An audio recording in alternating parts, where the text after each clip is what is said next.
تو نبوت کے ملنے کا، اور نبوت کے ملنے کے بعد 13 سال پیغمبر کے مکی دور کے ہیں اور 10 سال مدنی دور کے ہیں۔ یہ 23 سال کا دور بنتا ہے۔ اس 23 سالہ پورے دور میں حضور نبی کریم صلی اللہ علیہ وسلم جامع الصفات بن کر، جامع الکمالات بن کر، عظیم کردار ادا کر کے امت کو ایک نیا دور دے کر جاتے ہیں۔ اسی لیے تو فرمایا لقد کان لکم فی رسول اللہ اسوۃ حسنہ، کہ تم میں سے ہر ایک کو رسول اللہ صلی اللہ علیہ وسلم کی زندگی کو مطالعہ کرنا چاہیے۔ آپ حکمران ہیں، آپ سیاستدان ہیں، اور اس کے ساتھ ساتھ سماجی زندگی کے مدبر بھی ہیں۔ حضور نبی کریم صلی اللہ علیہ وسلم ایک طرف خلافت کے اصول، سلطنت کے آداب انسانوں کو سکھلا رہے ہیں، اس کی تعلیم دے رہے ہیں، اور دوسری طرف مدبر بن کر آپ انسانی سماجی زندگی کو ایڈریس کرتے ہیں، گھر کے حالات کو رہنمائی کے طور پر پیش کرتے ہیں۔ تہذیب اخلاق ہے، خاندانی معاملات ہیں، ان تمام چیزوں کو، ان کے تعلقات کو بڑے اعلیٰ پیمانے پر رہنمائی کے طور پر ارشاد فرماتے ہیں۔ جہاں سیاست کی بات آئی، الدین والملک توامان، فرمایا کہ دین اور ملک، حکومت، یہ دو جڑواں بھائی ہیں، ان دونوں کو ایک دوسرے سے الگ نہیں کیا جا سکتا، کہ دین تو مسجد کے اندر ہو اور سیاست جو ہے وہ مسجد کے اندر نہ ہو، باہر کہیں ہو۔ یہاں پر تو سچ ہو اور مسلمان کی سیاست میں دوغلا پن ہو، جھوٹ ہو، فراڈ ہو، نہیں۔ اللہ کے نبی قائد بن کر، رہنما بن کر، سسٹم پیدا کر کے تربیت دے رہے ہیں کہ اس طرح سے زندگی آگے بڑھانی ہے۔ پھر گھر کے حالات کو درست کرنے کے لیے فرمایا خیرکم خیرکم لأہلی، کہ تم میں سے بہترین وہ ہے جو اپنے گھر والوں کے لیے بہترین ہے۔ انا خیرکم لأہلی، میں اپنے گھر والوں کے لیے تم میں سے سب سے بہترین ہوں۔ جسے گھر چلانا نہیں آیا، جس کو گھر کے معاملات سدھارنے نہیں آئے، جسے خاندان کو جوڑنا نہیں آیا، تو وہ کیا قومی سیاست کرے گا اور کیا جو ہے وہ دنیا کو کوئی کام کر کے بتلائے گا۔ اس لیے حضور نبی اکرم صلی اللہ علیہ وسلم بیک وقت آپ ایک گھر کے رہنما بھی ہیں اور آپ پورا سیاسی نظام بھی چلا رہے ہیں۔ تو اس لیے اب اس میں آپ نے رہنمائی دے دی کہ ہم اپنی زندگی کی بنیاد کیسے کھڑی کریں گے۔ پھر آپ صلی اللہ علیہ وسلم قانون ساز ہیں، منصف ہیں، قاضی ہیں۔ اللہ کے نبی نے مسند قضات پر بیٹھ کر، کرسی انصاف پر بیٹھ کر آپ نے مقدمات کے فیصلے کیے، آپ نے جھگڑے نپٹائے، آپ جج بنے، چیف جسٹس بنے، اور امت کو اس میں رہنمائی دی، تعلیم دی کہ کسی طرف جھکاؤ اور میلان نہیں ہونا چاہیے۔ آپ کے پاس ایک نام نہاد مسلمان، منافق اور ایک یہودی کا جب تنازع آتا ہے، یہودی حق پر ہے، اللہ کے نبی یہودی کے حق میں فیصلہ دے رہے ہیں، وہاں پر جو ہے آپ اس جھگڑے کو ختم کر رہے ہیں۔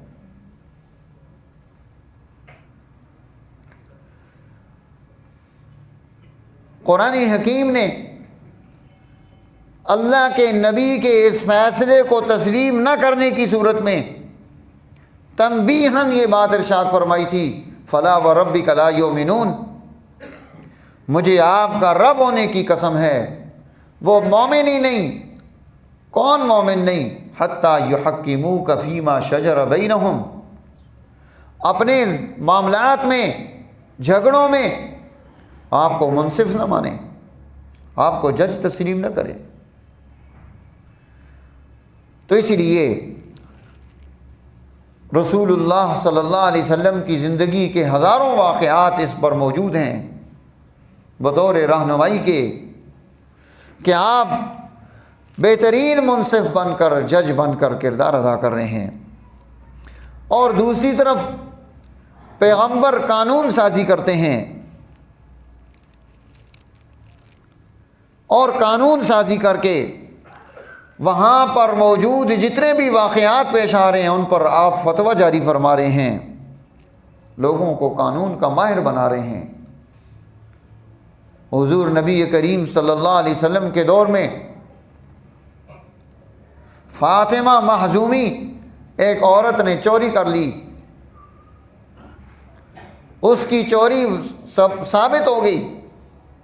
گواہ مل گئے، اب اس پر حد نافذ کرنی ہے۔ تو ان لوگوں نے، ان کے خاندان کے لوگوں نے کچھ بزرگ صحابہ کو حضور نبی کریم صلی اللہ علیہ وسلم کے پاس سفارش کے لیے بھیجا۔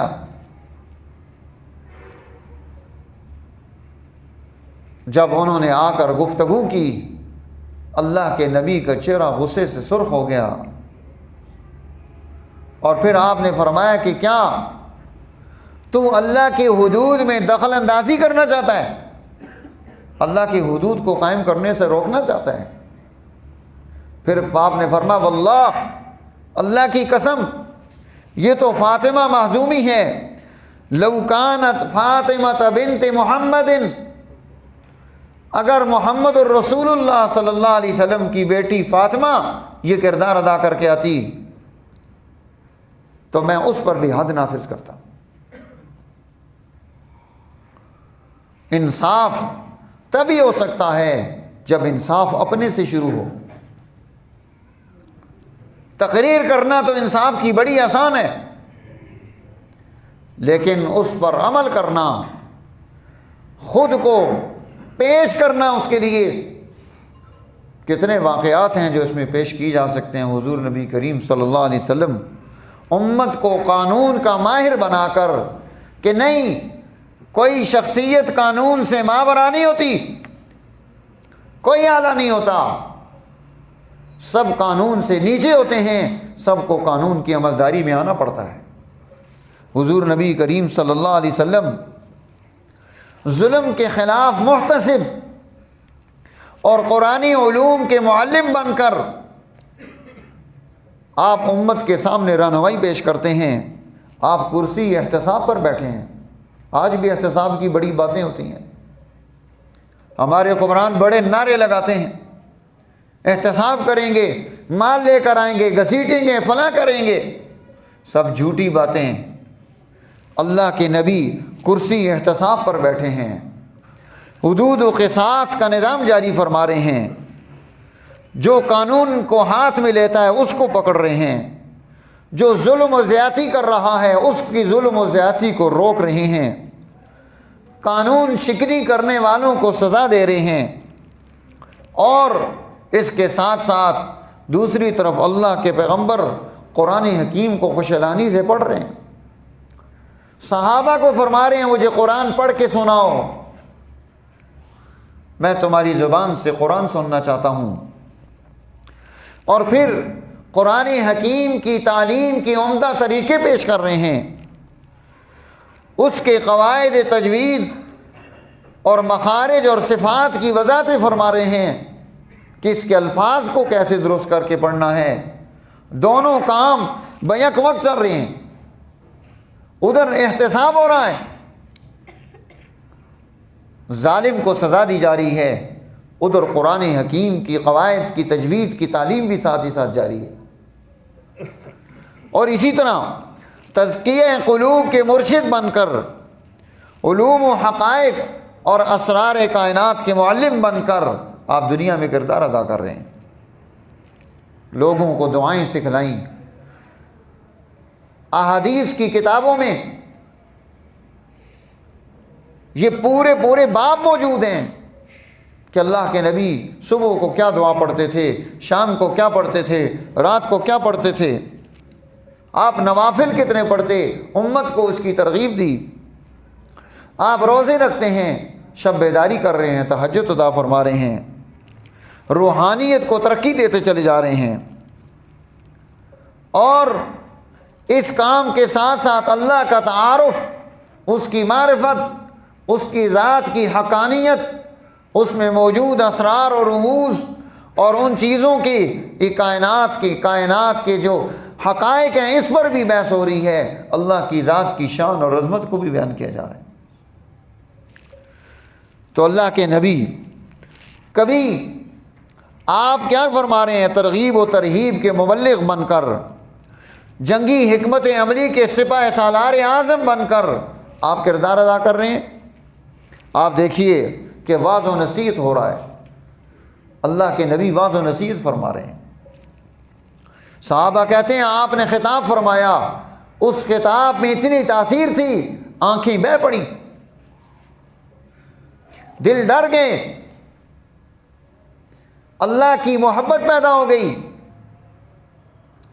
اور صحابہ نے اس کے بعد فرمایا یا نبی اللہ ہمیں نصیحت فرما دیں، کچھ اور نصیحت فرما دیں۔ ہمارے دلوں میں اللہ کی محبت اس واعظ نے پیدا کر دی ہے، اور جہنم کے تذکرے، پل صراط کے تذکرے، جنت کی خوبیاں، وہاں کی نعمتیں، ان چیزوں کو بھی اللہ کے نبی پیش فرما رہے ہیں۔ اور اس کے ساتھ ساتھ آپ جو ہے میدان جنگ میں کبھی بدر میں ہیں، کبھی احد میں ہیں، دشمن کے مقابلے میں صفیں سیدھی فرما رہے ہیں، اور فتح و شکست کی باتیں ہو رہی ہیں وہاں پر، آپ جرنیل بن کر خدمت سر انجام دے رہے ہیں، اپنی ٹیم کو بحیثیت فوجی رہنما کے پوری ٹیم کو تربیت دے کر آگے بڑھا رہے ہیں کہ کیسے کام کرنا ہے، کون سا دستہ کہاں کھڑا ہوگا، کیسے حملہ کیا جائے گا، کس طرح سے کردار ادا ہوگا،